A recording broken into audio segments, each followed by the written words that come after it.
A partir de este momento, las informaciones que son noticia toman el protagonismo. Comienza Informe RCR. Buenas tardes, sean bienvenidos a este su Informe RCR en su emisión vespertina. Trabajaremos para ustedes en la Gerencia General de la Estación Jaime Nestares, en la Gerencia de Producción Wilixa Arcaya, en la coordinación de este espacio Génesis Rodríguez y en la producción Mario Villarreal. En los controles Víctor Mejía y frente al micrófono Helen Machado. Recuerden que nos pueden sintonizar a través de nuestras redes sociales, en Twitter @RCR750, a través de nuestra página web rcr750.com, la radio que se ve, y a través de nuestro canal en YouTube RCR750. De inmediato comenzamos. La rectora de la UCB, Cecilia García Arocha, rechazó la violencia y el amedrentamiento por parte de representantes del régimen de Nicolás Maduro en contra de trabajadores de la Dirección de Cultura de la Casa de Estudio. García Arocha denunció que la tarde del lunes 4 de octubre, miembros de la Comisión Presidencial para la Recuperación de Espacios de la UCB, entre ellos la vicepresidenta Delcy Rodríguez, violentaron dos puertas y amenazaron al personal, con la intención de irrumpir en el aula magna.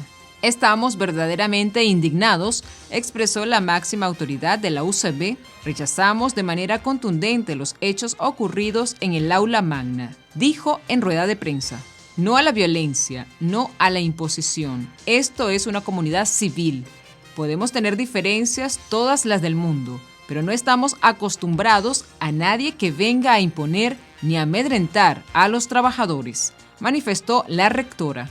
En otras noticias, un grupo de diputados del Parlamento Europeo solicitó al alto representante de la Unión Europea, Josep Borrell, que sea publicado el informe que elaboró la misión exploratoria que visitó Venezuela en julio para evaluar las condiciones para el despliegue de una misión de observación electoral el 21 de noviembre. Mediante una solicitud de respuesta escrita basada en el artículo 138 del reglamento interno, 13 eurodiputados dirigieron la solicitud a Borrell, considerando el anuncio oficial del envío de una misión electoral para los comicios regionales y municipales.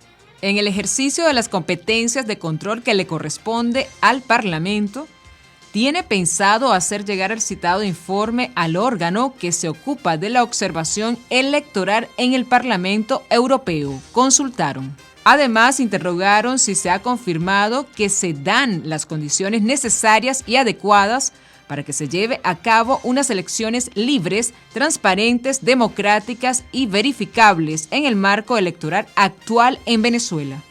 En otras informaciones, la ONG Foro Penal Venezolano confirmó que el nuevo balance de presos políticos en Venezuela es de 259 hasta el 4 de octubre de 2021. El balance realizado semanalmente indica que el total de 259, 244 son hombres, 15 son mujeres.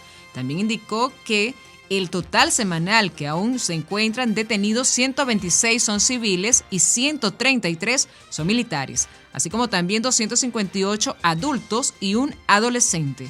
En otras noticias, la justicia de Estados Unidos habría abierto un nuevo proceso legal contra el empresario colombiano Alex Saab, según reseñó El Tiempo de Colombia. La acción se llevaría a cabo tras una investigación que reveló operaciones de lavado de dinero en Colombia, Panamá, Hong Kong y Medio Oriente.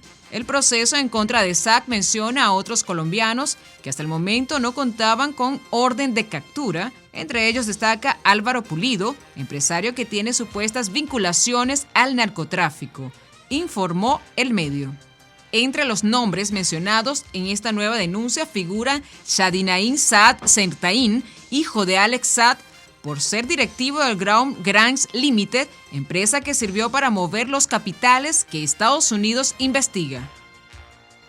En otro ámbito, un hombre fue encontrado sin vida la mañana de este miércoles en la entrada de la estación Miranda del Metro de Caracas. Según informó el periodista de la fuente de sucesos Román Camacho en su cuenta de Twitter, se presume que la víctima murió tras sufrir un infarto. Miembros de los cuerpos policiales que llegaron al sitio identificaron al fallecido como José Bastidas, padre del jefe de escoltas de la diputada chavista Iris Varela.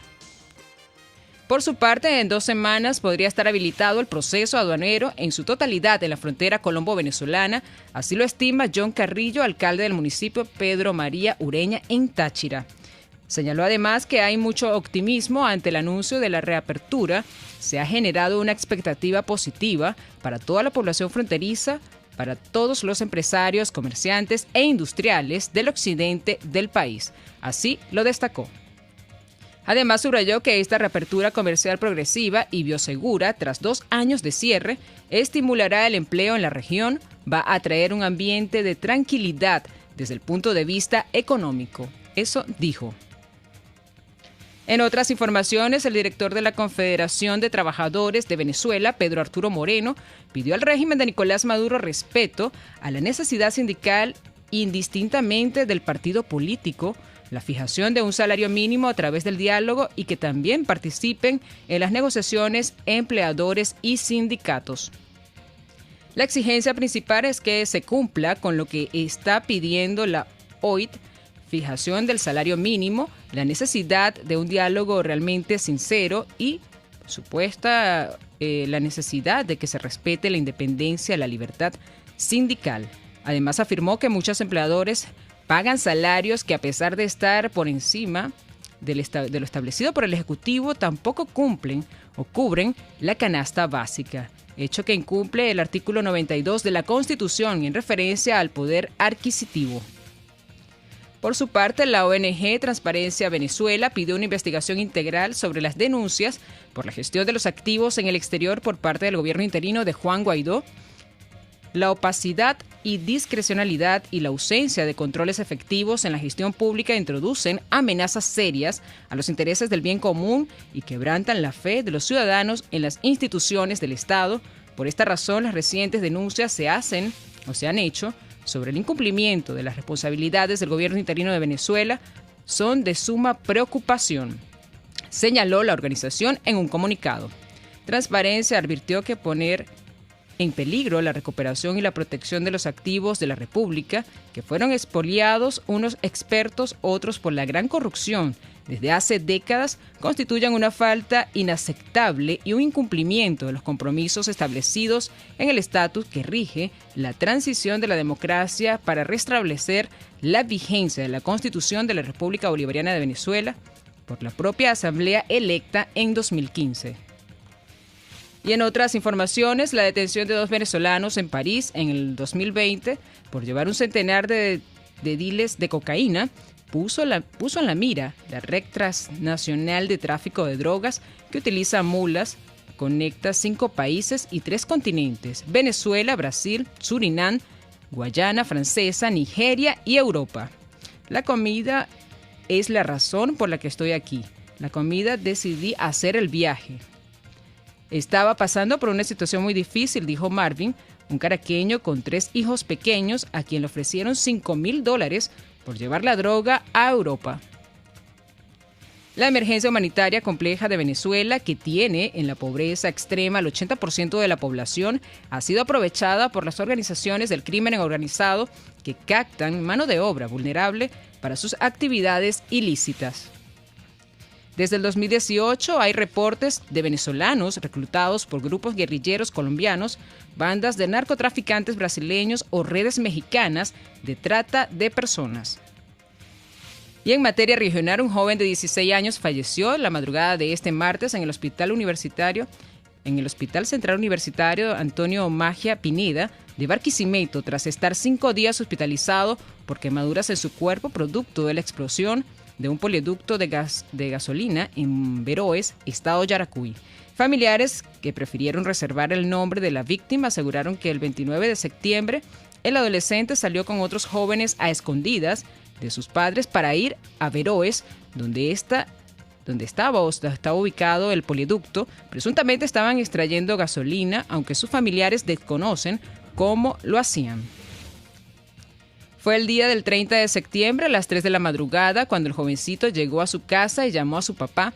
Tenía quemaduras de diferentes tipos en el 95% de su cuerpo. Sus familiares lo ingresaron o lo llevaron hasta el hospital de San Félix en el estado de Yaracuy. De allí fue remitido al Juan de Barquisimeto, para la unidad de traumatología. Y en otras noticias regionales, la ONG Monitor Salud denuncia que 15 pacientes que se encontraban recluidos en la unidad de cuidados intensivos del Hospital Simón Bolívar, ubicado en Ocumare del Tuy, estado Miranda, con diagnóstico de COVID-19, fallecieron luego de que se registrara un corte del servicio eléctrico en el centro de salud y la planta eléctrica no respondiera. El hecho se registró el lunes a las 4 de octubre. Sin embargo, ninguna autoridad del centro de salud se ha pronunciado al respecto. La falla eléctrica se debió a un evento ocurrido en la subestación eléctrica Palital, ubicada en el estado Anzoátegui, que afectó a varios estados del país. Pasamos a materia económica. En declaraciones para RCR, la economista Tamara Herrera comparó la reconversión actual del bolívar con las dos anteriores y aseguró que anteriormente el proceso de migración de las plataformas fue una transición menos accidentada. Pero hay otra cosa que sí creo que es una muy mala implementación, ya ocurrió, no sé cuánto sentido tendrá decirlo, pero si uno analiza y compara las tres reconversiones, o sea, las dos reconversiones previas con esta reexpresión, en aquellos casos el proceso de migración de las plataformas fue un proceso mucho más fluido, no fue accidentado en ninguna manera, y tan solo hubo, en el primero se utilizó para el momento de la migración un día que es feriado bancario de toda la vida, que es el 1 de enero del 2018. En la siguiente ocasión, perdón, en el 2008 y en el 2018, simplemente se estableció un lunes bancario, que es aquello a lo cual está acostumbrado, y con eso entonces tenía precedido de un fin de semana y un lunes bancario. En esta ocasión, por el contrario, para asegurar esa migración, tuvieron que dar muchísimo tiempo, lo cual indica primero que yo creo que en realidad la banca pública, que había presentado 2 semanas antes problemas en su plataforma, también se le sumaba un reto tecnológico para el cual no estaba listo. En ese sentido, Tamara aseguró que con la actual reconversión de la moneda se avecina una campaña visible de cierres de negocios. Es una reacción típica del gobierno, y si hubo este episodio tan trastornador durante el final de la semana pasada, entonces era lógico que salieran con campañas, y por supuesto la culpa no es de una mala implementación, sino de algún especulador. Y además, en la medida que especulas, tú creas una avalancha, eso es una espiral que crece y alimenta per se, hace la autoprofecía cumplida, por así decir. Entonces ese es un muy mal manejo de expectativas y de comunicación a las personas, y ahora entonces vienen todas las campañas visibles de cierre de negocios, de aquel que se aceptaba que presentara los precios en una referencia en dólares junto con la de bolívares, ya no se hace, entonces ahora no se va a permitir. Y yo creo que además estamos en una circunstancia preelectoral, nos estamos avecinando a ese momento, entonces creo que va a haber más de estas visitas visibles, muy visibles, fotografiadas, filmadas, etcétera, y no son positivas para el clima de actividad. Esas son las cosas que a lo largo de los años crearon expectativas negativas para quienes tienen la obligación de mantener negocios o empresas abiertas o de invertir en ellas y aumentar. Por su parte, el economista y director de Econométrica, Henkel García, sostiene el sistema político y económico de Venezuela no ha funcionado jamás en la historia. Además, condenó que no se ha visto ninguna corrección del esquema financiero por parte del régimen de Nicolás Maduro. El mal económico de Venezuela se circunscribe en otros mucho más profundos. Es un sistema político y económico que no funciona, que no ha funcionado jamás en la historia, y no hemos visto ninguna corrección de fondo al respecto. Sí hay cierta flexibilización obligada de parte del gobierno, que muy bien pudiesen revertir en cualquier momento. No hay la confianza en los hacedores de políticas económicas y no hay la confianza en el mundo político en general y no estamos caminando en la dirección correcta. Vamos a ir quizás a la deriva en los próximos meses hasta que como sociedad, como un todo, alcancemos una masa crítica donde se entienda que para poder salir de la crisis que tiene Venezuela necesitamos mucho más de lo que ahora está planteado. Les estamos presentando Informe RCR, el compacto informativo de esta hora, solo por RCR 750 AM.